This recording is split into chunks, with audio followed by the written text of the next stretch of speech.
بسم اللہ الرحمن الرحیم۔ السلام علیکم ویورز، اردو بکس بازار کی جانب سے حیدر علی زاویہ پارٹ 8 جس کا عنوان ہے بابے کی تعریف لے کر آپ کی خدمت میں حاضر ہے۔ ویورز، کتابوں کے سلسلے سے جڑنے کے لیے ہمارے چینل کو سبسکرائب کریں اور کسی بھی قسم کی کتاب آن لائن خریدنے کے لیے دیے گئے نمبر پر رابطہ کریں۔ بابے کی تعریف۔ ہم زاویہ کے بیشتر پروگراموں میں بابوں کی بات کرتے ہیں اور میں یہ سمجھتا ہوں کہ بابوں کی ڈیفینیشن سے یا ان کی تعریف سے یا حیث ترکیبی سے آپ یقیناً بہت اچھی طرح واقف ہوں گے، لیکن میرا یہ اندازہ بالکل صحیح نہیں تھا۔ اب میں آپ کی خدمت میں یہ عرض کروں اور اس کی ایک چھوٹی سی تعریف بھی کروں بابے کی۔ بابا وہ شخص ہوتا ہے جو دوسرے انسان کو آسانی عطا کرے، یہ اس کی تعریف ہے۔ آپ کے ذہن میں یہ آتا ہوگا کہ بابا ایک بھاری فقیر ہے۔ اس نے سبز رنگ کا کرتا پہنا ہوا ہے، گلے میں منکوں کی مالا ہے، ہاتھ میں اس کے لوگوں کو سزا دینے کا تازیانہ پکڑا ہوا ہے اور آنکھوں میں سرخ رنگ کا سرما ڈالا ہوا ہے۔ بس اتنی سی بات تھی۔ ایک 3 پیس سوٹ پہنے ہوئے اعلیٰ درجے کی سرخ رنگ کی ٹائی لگائی ہے، بیچ میں سونے کا پن لگائے ہوئے ایک بہت اعلیٰ درجے کا بابا ہوتا ہے۔ اس میں جنس کی بھی قید نہیں ہے۔ مرد، عورت، بچہ، بوڑھا، ادھیڑ نوجوان، یہ سب لوگ کبھی نہ کبھی اپنے وقت میں بابے ہوتے ہیں اور ہو گزرتے ہیں۔ لمحاتی طور پر ایک دفعہ کچھ آسانی عطا کرنے کا کام کیا اور کچھ مستقلاً اختیار کر لیتے ہیں اس شیوے کو، اور ہم ان کا بڑا احترام کرتے ہیں۔ میری زندگی میں بابے آئے ہیں اور میں حیران ہوتا ہوں کہ یہ لوگوں کو آسانی عطا کرنے کا فن کس خوبی سے، کس سلیقے سے جانتے ہیں۔ میری یہ حسرت ہی رہی، میں اس عمر کو پہنچ گیا، میں اپنی طرف سے کسی کو نہ آسانی عطا کر سکا، نہ دے سکا، اور مجھے ڈر لگتا ہے کہ نہ ہی آئندہ کبھی اس کی توقع ہے۔ جب ہم 3rd ایئر میں تھے تو کرپال سنگھ ہمارا ساتھی تھا، ہم اس کو کرپالا سنگھ کہتے تھے۔ بیچارہ ایسا ہی آدمی تھا جیسے ایک پنجابی فوک گانے والا سکھ ہوتا ہے۔ لال رنگ کا لباس پہن کے بہت ٹیڑھا ہو کے گایا کرتا ہے۔ ایک روز ہم لاہور کے بازار انارکلی میں جا رہے تھے تو اسٹیشنری کی دکانوں کے آگے ایک فقیر تھا۔ اس نے کہا، بابا اللہ کے نام پر کچھ دے، تو میں نے کوئی توجہ نہیں دی۔ پھر اس نے کرپال سنگھ کو مخاطب کر کے کہا کہ اے بابا سائیں کچھ دے، تو کہنے لگا کہ بھا جی اس وقت کچھ ہے نہیں، اور اس کے پاس واقعی نہیں تھا۔ تو فقیر نے بجائے اس سے کچھ لینے کے بھاگ کے اس کو اپنے بازوؤں میں لے لیا اور گھٹ کے جپھی ڈال لی۔ کہنے لگا، ساری دنیا کے خزانے مجھ کو دے دیے، سب کچھ تو نے لٹا دیا، تیرے پاس سب کچھ ہے، تو نے مجھے بھاجی کہہ دیا۔ میں ترسا ہوا تھا اس لفظ سے، مجھے آج تک کسی نے بھاجی نہیں کہا۔ اب اس کے بعد کسی چیز کی ضرورت باقی نہیں رہی۔ ان دنوں ہم سارے ہاسٹل کے لڑکے چوری چھپے سینما دیکھنے جاتے تھے۔ تو لاہور بھاٹی کے باہر ایک تھیٹر تھا، اس میں فلمیں لگتی تھیں۔ میں، اروندہ، غلام مصطفیٰ، کرپال، یہ سب ہم گئے سینما دیکھنے۔ رات کو لوٹے تو انارکلی میں بڑی یخ بستہ سردی تھی، یعنی وہ کرسمس کے قریب کے ایام تھے، سردی بہت تھی۔ سردی کے اس عالم میں کوہرا بھی چھایا ہوا تھا۔ ایک دکان کے تختے پر پھٹا جو ہوتا ہے، ایک دردناک آواز آ رہی تھی ایک بڑھیا کی۔ وہ رو رہی تھی اور کراہ رہی تھی اور بار بار یہ کہے جا رہی تھی کہ ارے میری بہو تجھے بھگوان سمیٹے، تو مر جائے نی۔ مجھے ڈال گئی۔ وہ بہو اور بیٹا اس کو گھر سے نکال کے ایک دکان کے پھٹے پر چھوڑ گئے تھے۔ وہ دکان تھی جگت سنگھ کواترا کی، جو بعد میں بہت معروف ہوئے۔ ان کی ایک عزیزہ تھی امرتا پریتم، جو بہت اچھی شاعرہ بنی۔ وہ خیر اس کو اس دکان پر پھینک گئے تھے۔ وہاں پر وہ لیٹی چیخو پکار کر رہی تھی۔ ہم سب نے کھڑے ہو کر تقریر شروع کی کہ دیکھو نا کتنا ظالم سماج ہے، کتنے ظالم لوگ ہیں، اس غریب بڑھیا بیچاری کو یہاں سردی میں ڈال گئے، اس کا آخری وقت ہے، اور بیٹا بھی کتنا ظالم تھا، اس کی بہو بھی کتنی ظالم تھی کہ اٹھا کے اس کو ڈال گئے، یہ کیا نیا طریقہ ہے۔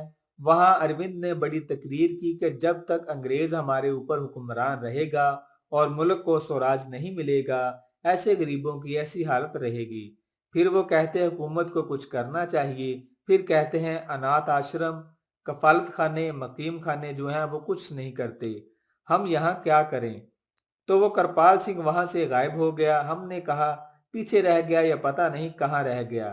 تو ابھی ہم تقریریں کر رہے تھے